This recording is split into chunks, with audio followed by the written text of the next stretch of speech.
Boa noite. Donald Trump foi eleito há apenas 3 semanas, mas são já muitas as decisões e declarações polémicas do novo inquilino da Casa Branca. A TDM foi ao encontro de alguns norte-americanos a viver em Macau para saber como vem o novo presidente dos Estados Unidos. Uma reportagem da jornalista Lina Ferreira.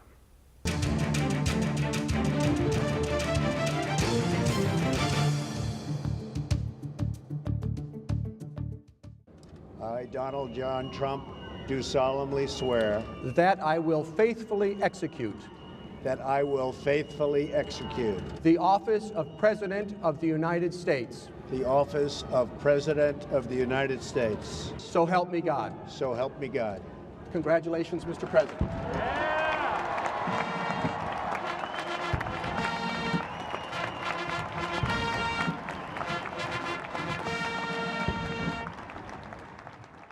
From this day forward, it's going to be only America first.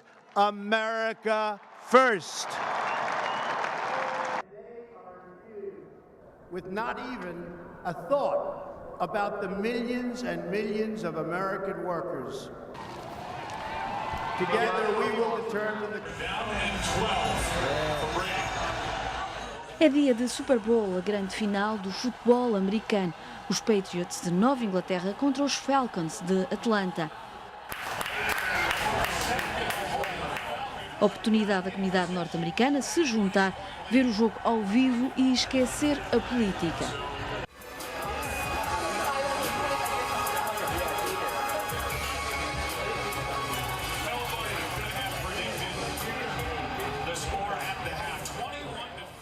Oh, it's a break for the American community in Macau. It's just good to see so many Americans come out, new faces and old faces come out and celebrate the Super Bowl. I mean, is it a break from politics? Yes, it's a break for politics.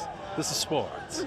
I think it's a little of both because the outcome gives everyone a bit of a release, but a lot of the media has continued to make it about politics with Tom Brady and his possible relationship with Donald Trump. So the media has continued to mix politics into what should just be a sporting event. I see it more as a break from politics, much needed. O novo presidente norte-americano tem provocado emoções à flor da pele. Uma sondagem da agência Reuters mostra que 39% dos norte-americanos têm tido discussões e 16% deixaram de falar com um familiar ou amigo por causa da política. With the election between Clinton and Trump, it made everyone start reading and paying attention, which is fantastic. But the divisive opinions have now created almost wars between friends and family and people. Sandy Walter é designer de interiores. Vive em Macau, mas nas últimas férias de Natal foi a casa em Cincinnati, nos Estados Unidos. Acabou a discutir com a família sobre política. In my family, my two younger sisters and brother-in-laws, they all supported Trump. And for me to go home at Christmas and then have dealings and conversations with them, I was cautious because I don't want, especially at a holiday, to create a fight. But my brother-in-law started talking about how Trump was mistreated and how people misunderstood his conversations. And I happened to have lived through, they have a child with cerebral palsy who is now 32 years old. And so I got into quite a fight with my brother-in-law over Trump's nasty behavior and childlike conversations. And I said, how can you support a man who has mimicked a person who has cerebral palsy when you have had to deal with a child with cerebral palsy all of his life? Sandy Walter não gosta do discurso de Donald Trump nem da atitude enquanto presidente. It's fear, anger, and a meanness. He's like a little 13-year-old on the playground, who's gotten into a fight with somebody. Instead of, rising above and being an adult, he acts more like a child.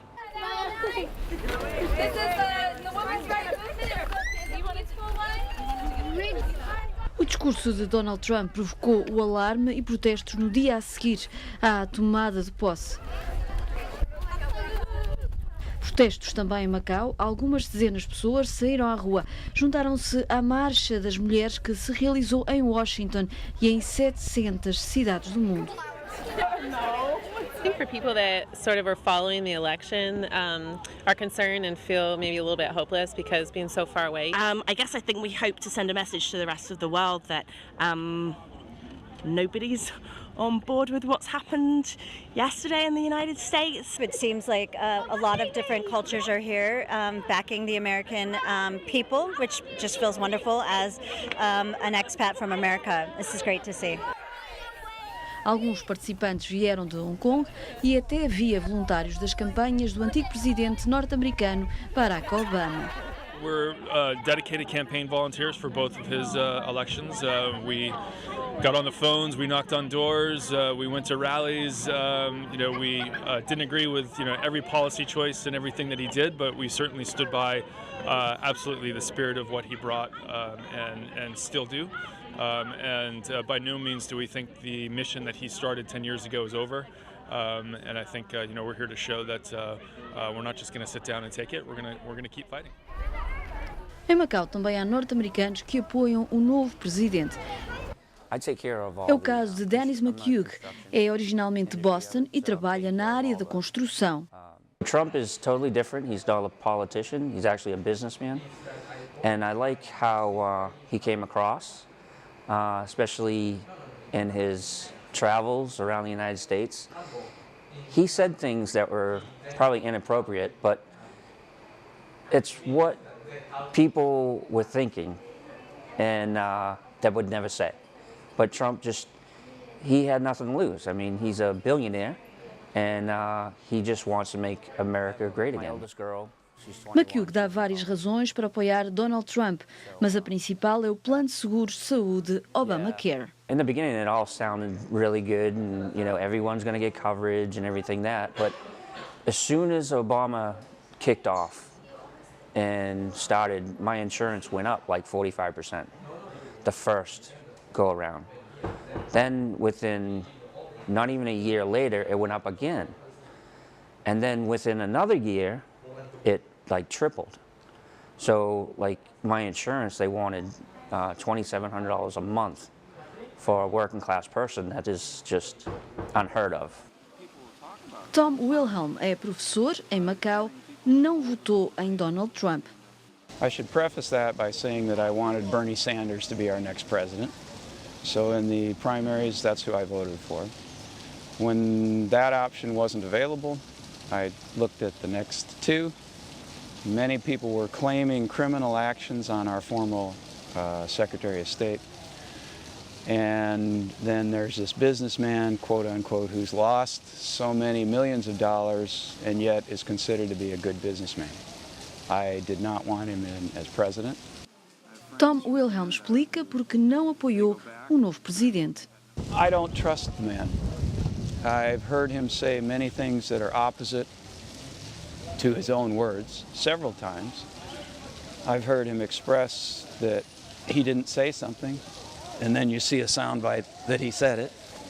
I don't like the way that he talks about or treats women or any minority. I don't like the fact that he can't hide his prejudices. Now, these are my own dislikes. The fact is, the man has many character flaws, and he has to deal with that. And we are electorate of the United States, so we have to respond to that best we can.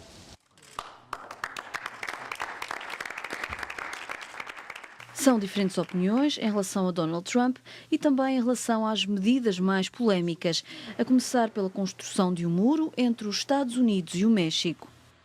I think the wall is a great idea because of the fact that it stops the immigrants from coming in, and there's a lot of drug trafficking. We can slow that down, and we can slow a lot of immigration down. Especially in the United States, even in North Carolina, where I actually live now, there's a lot of immigrants, which we need, for farming and, crops and stuff like that. But then, from a working class area where I'm from, it's hard for a guy like me to do work when immigrants come in and there's like 7 of them that just knock out work for very, very cheap, which I couldn't even do to bid on. I've built a lot of walls, and I know what walls are for. They're supposed to keep one thing over here and the other thing over there. With Mexico, we can't have that kind of a relationship. That's not normal. The building of a barricade doesn't change anything. All it does is create negative feelings on both sides of the barricade. And a barricade can always be circumvented. Também polémica a tentativa de proibir a entrada de muçulmanos vindos de 7 países. Muslim people are fine when they're Muslim people, but when they're erratic Islam Muslim people that want to kill, and we can't have that. I mean, look at all across the world, UK and Europe and France, and they're suffering with all kinds of problems with it. We can't have that in the United States. Of course you're going to have crime. Of course you're going to have bad things happen.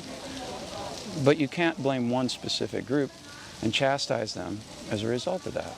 The 7 countries that he labeled aren't even countries of threat. This is the most absurd thing. So what is the drive behind those decisions? That's the information that I need. E claro, quando se fala em americanos em Macau, é preciso falar de casinos e dos magnatas dos casinos. Steve Wynn, convidado por Trump para liderar as finanças da Comissão Nacional Republicana, e Chad Nedelson, o patrão da Las Vegas Sands, foi um dos maiores doadores da campanha. Ele e a mulher Miriam foram também convidados de destaque na cerimónia de tomada de posse, com lugar mesmo atrás da família do novo presidente.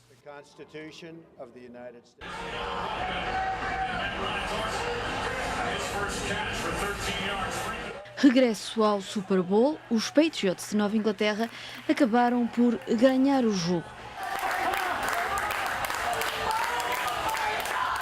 Quanto ao jogo da política, estes norte-americanos preferem não mostrar preferências, estão dispostos a dar uma oportunidade a Donald Trump. Give him a chance. You know, he's new. You never know what goes on, what's going to happen. So I'm all for giving him a chance to see what happens with Donald Trump. I think he's implementing more of a shock and awe approach to dealing with a lot of the national issues and worldwide issues, and I think he could be a little bit more delicate in his approach. As my friend has said to me in the past, he's running the ship right now, and so we all need to hope for his success, because if he fails, all of America does. And so regardless of my political feelings, ultimately I want the United States to do well, and I think it's best for our allies, I think it's best for us, so I want Trump to succeed. So help me God.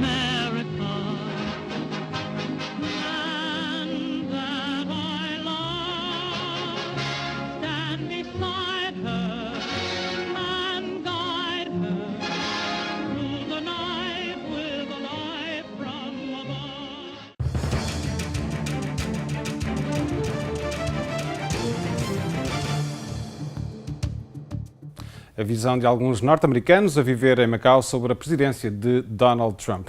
Foi a reportagem TDM desta semana. Tenham uma boa noite.